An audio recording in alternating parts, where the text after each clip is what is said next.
Remember when Ron quipped, "What's that supposed to be anyway?" pointing at Hermione's dress robes? No one in their right mind would fancy that.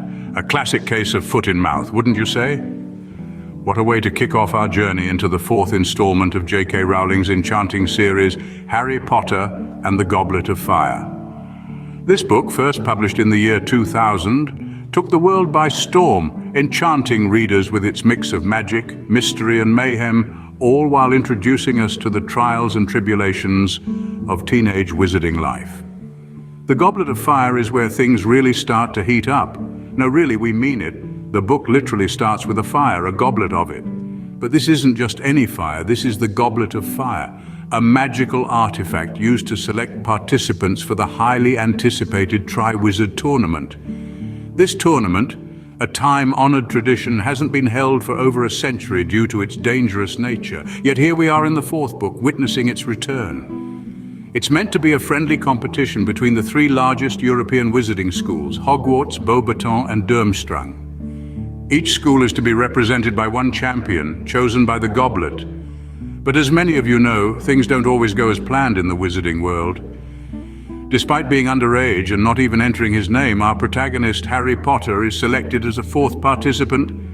This unexpected twist sets the stage for a series of thrilling, heart-pounding events that will test Harry's courage, intellect and magical prowess like never before. And let's not forget about the Yule Ball, a traditional part of the Triwizard Tournament. It's here where we see our beloved characters grappling with the universal teenage dilemma of dates, dresses and dance moves. Well, that's the start of the roller coaster ride that is the Goblet of Fire. So buckle up, folks. Ever wished you could participate in a magical contest? Well, our dear Harry didn't, but guess what? He ended up in one anyway. The Triwizard Tournament, a grand spectacle of magic, courage and the undeniable power of teenage hormones. A competition so dangerous, it was discontinued for centuries, only to be reinstated in Harry's fourth year at Hogwarts.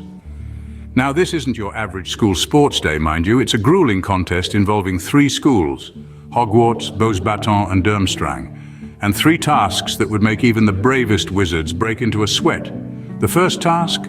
Snatch a golden egg from a mother dragon. No big deal, right? But our Harry, he's not one to be easily unnerved.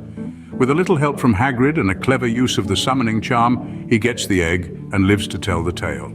Then comes the second task, an underwater rescue mission. Harry's quick thinking and a little gillyweed from Dobby sees him not only rescuing his own hostage, but showing a level of bravery and sportsmanship that's hard to match.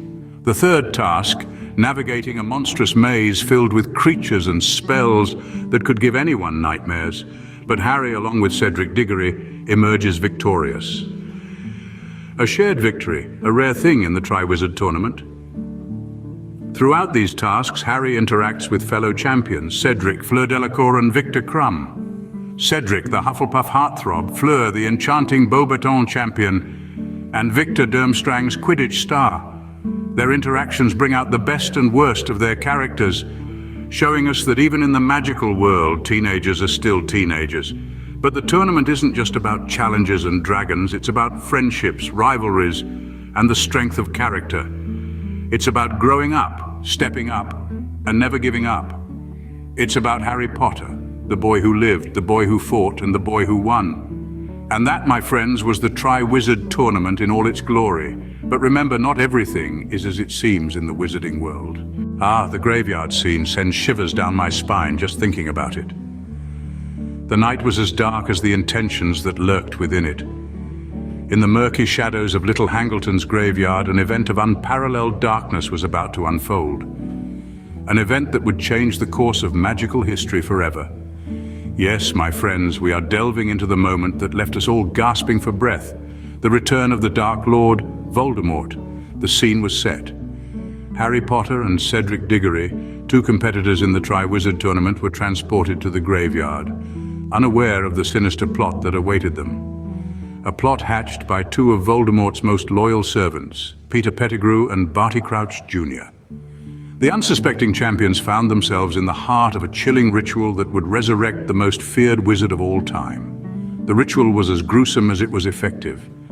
The bone of the father unknowingly given, the flesh of the servant willingly sacrificed, and the blood of the enemy forcibly taken, each ingredient contributing to the revival of a monster. And there he stood, Voldemort, reborn in a body as real and as terrifying as the nightmares he inspired. The duel that followed was a testament to the courage of our young hero, Harry. Despite the odds, he stood his ground against the Dark Lord, their wands locked in a battle of wills. The priori incantatem effect, a rare occurrence in magical duels, brought forth the shadows of the Dark Lord's past victims, including Harry's parents and the recently fallen Cedric Diggory. The loss of Cedric Diggory, a promising young wizard, was a tragic reminder of the cost of Voldemort's return. A beacon of light extinguished too soon, he became a symbol of the innocent lives lost to the Dark Lord's tyranny. In the end, Harry managed to escape with Cedric's body, but the wizarding world was left reeling from the shocking revelation. Voldemort was back, and he was more dangerous than ever. And so, with a flash of green light, the wizarding world was never the same again. As Dumbledore wisely stated, dark and difficult times lie ahead. Little did we know what that truly meant.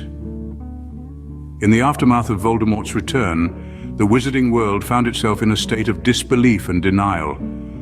The idea that the Dark Lord had risen again was met with incredulity by many, and outright denial by others. It was a bitter pill to swallow, a stark reminder that the peace they had enjoyed was but a fleeting moment in a larger, darker narrative. Our beloved Harry Potter and his band of loyal friends were not exempt from this impact. The boy who lived was now He had seen the face of evil, and it bore the mark of Voldemort. His friends too were affected. The jovial, carefree days at Hogwarts were now tinged with a sense of impending doom. Their laughter was still there, but it was more subdued, their smiles a little less bright. The Ministry of Magic, that bureaucratic behemoth, found itself in a difficult position. To acknowledge Voldemort's return was to admit to the failure of their policies, to their inability to protect the wizarding world. The Daily Prophet, ever the Ministry's mouthpiece, spun tales of delusion and deceit, casting doubt on Harry's claims, sowing seeds of distrust within the community. But amidst all this, there was a glimmer of hope. For in these dark times, true characters were revealed. Those who believed in Harry, who stood by him, showed that courage and loyalty were not mere words, but values to be lived by. They rallied around him, ready to fight, ready to resist. And resist they did. They stood up to the Ministry, to the Daily Prophet, to those who doubted and denied. They stood up for truth, for justice, for the world they loved. They knew the journey ahead was fraught with danger, but they were prepared. They had to be. And thus, the stage was set for a battle that would shake the wizarding world to its core. And just like that, we've traversed through the thrilling maze of Harry Potter and the Goblet of Fire. We've delved into the depths of the Tri-Wizard Tournament, felt the chill of the Dark Lord's return, and faced the aftermath alongside our favorite characters. We've met new friends and foes and laughed and cried through their triumphs and trials. We've explored the themes of bravery and friendship and how they intertwine in the face of adversity. We've seen Harry, Ron, and Hermione face challenges greater than ever before, their bond strengthened amidst the chaos. We've seen the wizarding world through a darker lens, setting the stage for the trials to come. And we've realized that in the end, it's not about the magic, it's about the choices we make. So, what's your favorite moment from the book? Share your thoughts, and let's keep the magic alive. Remember, as Sirius said to Harry, if you want to know what a man's like, take a good look at how he treats his inferiors, not his equals. Wise words to live by. Until next time, fellow witches and wizards,